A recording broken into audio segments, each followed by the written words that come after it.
I had one bolt on the bottom, one in the center, and then one on top. And it's kind of like a roll bar. And you see how, like, I went outside and took out the the bolts on the flange that's holding this 1.5 by 1.5. So pretty much I got everything unloosened. See, there's that one hole, and you got one right there, and I'm going to be putting a wall in here, a new wall. And over here, the head popped off because of torsion, probably somewhere in the past, and see, it's right there.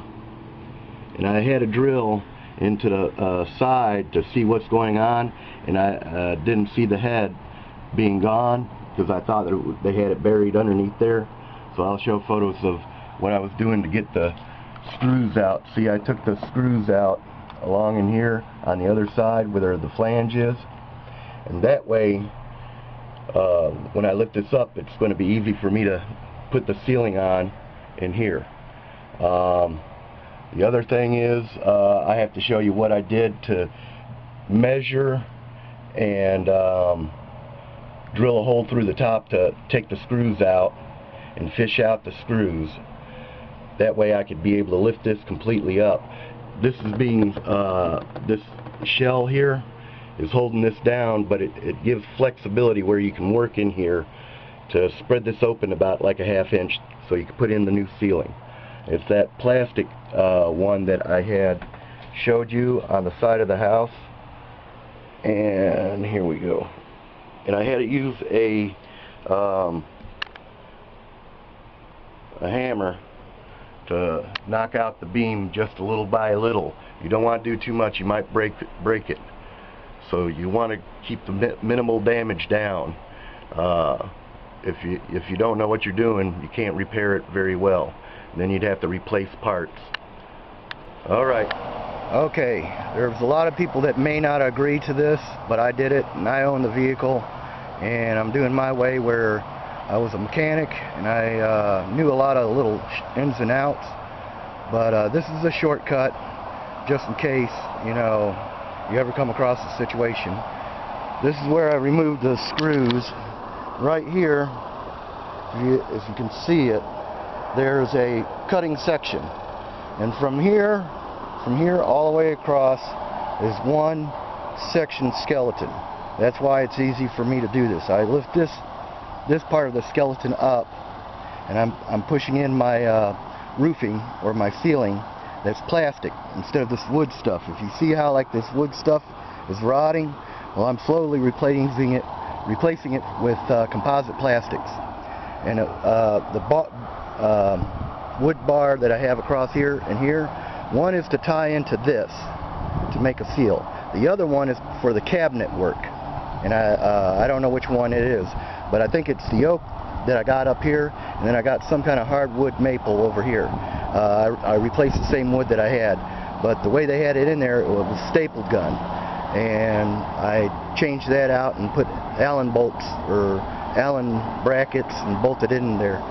Okay, you can see where the wiring's coming through. This is a speaker wire, and this is for a ceiling fan that was supposedly, if they did different kind of models, I guess this goes right there and someone overshot it.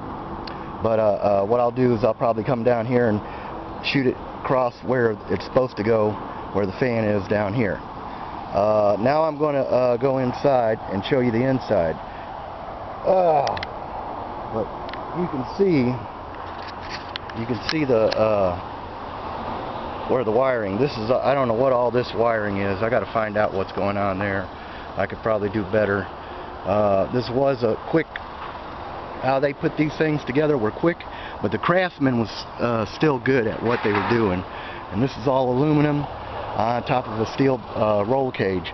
That was a son of a gun. This is where I drilled in here because I thought the screw was there. What happened was the bolt head was sheared off, and I didn't see it because of the glue that hit it. And I knew from the inside where it was, so I thought the head was there. And when I saw the broken off tip, I was able to extract it from the other side using a vice grips in between the brace and the wall and unscrew it from that, and then knock the arm out of the way when it tops the screw. Now all I have to do is just replace the screw. But that shouldn't be too hard. At one time something hit hard and broke this bolt, and that's a safety feature. You need to have that. Make sure all the bolts are on that roll cage. You can design your own roll cage to do probably different little things, but I'm not young anymore and I don't need all that fussy stuff. Here's the front of my RV. I got a tarp on it because it was leaking in on me. It took me a couple of tries to get it down. Now the tarp's worn out and I got to replace it, and it only lasts, those Super Duty ones only last for a few seconds. Okay, I got my TV on. Let me turn that off. Okay, mute. Okay.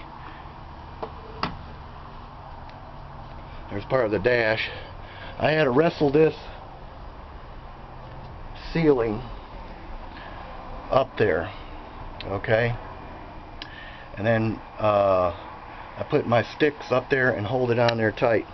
Now in this corner and that corner, the way it is there's a structure there that's part of the roll part. You can't take it apart, okay? So what you have to do is come back over here after you get that. When you get the that skeleton unscrewed and popped up, and where I drilled on the other side and pulled the thing there, you could see I was able to stick it in here, see, and then I put braids across here to hold it. That's that first piece of the wood. That's where an air horn on top, but I covered it. But I put braids to hold it all flush in there when I got it in there. And I started from the center, and then what I did was come in and clipped with a pair of scissors about like a ½ inch to about right here, because that's where this thing right here comes out right there, so that way it'll miss that. Okay, here's my dash. I'm doing the new stereo stuff in here right now. That's going to be a outside speaker when I yell at people when they get in my way. That or a different kind of horn. Other than that, I took the bolt out there. Let's see, can't see. Okay, there we go. This is the bolt right here that I was talking about. The head was sheared, and what it was right in there, and I unscrewed it in between the wall and the brace. Oops, sorry. Between the wall and the brace, and unscrewed it with a pair of vice grips. And that does staples and it does nails, and it's good because I got to do cabinet work and I have to do the staples. And this is the pair of vice grips I got in here, and that's a screwdriver. When you pry up a little bit, you can see where I got the wood, but when I got it up in there to keep it from falling down and the styrofoam to fall down, I had to put a widget right there, and I braced it up here. That's solid, and got a widget right there. And then what I'm going to do is I got to get frick, I'm going to kill myself. Yeah, there it is. I got some Loctite adhesive right there, and it should be water resistant, just like the ceiling, because I replaced it. You see how like this wood is over here?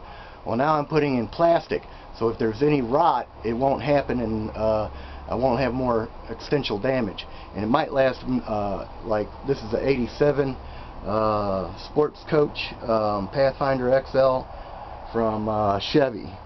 One is Chevy, and Sportscoach Corporation of America is built the body, and I think they're out of business now.